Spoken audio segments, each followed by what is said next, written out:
们的高虹安加入民众党的不分区的立委，他不是经过一个关系，而是经过一个实力一件事情，并不是我们有任何的交换。我这里要讲得很清楚。我是觉得说，你们不晓得哪里得来的消息哦。这个，我昨天有跟柯市长见过面，我们有谈了1个多钟头。我们也跟宋主席见过面，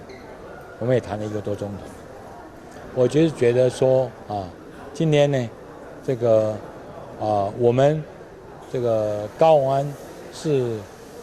我身边呢培养了将近1年多的一个非常优秀的大数据 AI 专家。那么我是推荐给民众党，是希望说他能够代表民众党，在进入立法院，在科技立法，在这个大数据的应用，在这个未来下世代的科技，他能够有着力的地方。那么也很希望也很高兴柯市长亲自跟他 interview 的他们海选不分区的代表，所以我应该是这样讲：我们的高虹安加入民众党的不分区的立委，他不是经过一个关系，而是经过一个实力，一定所代表的科技，所代表的未来，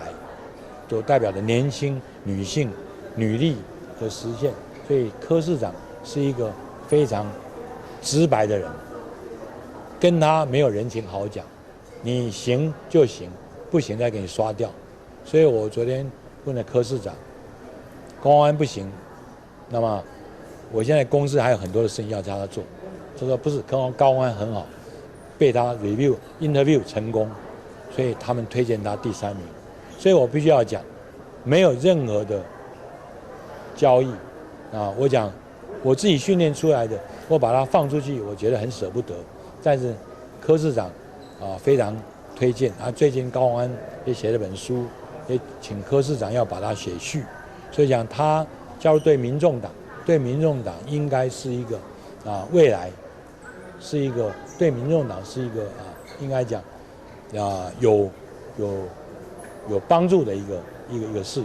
情，并不是我们有任何的交换。我这里要讲得很清楚。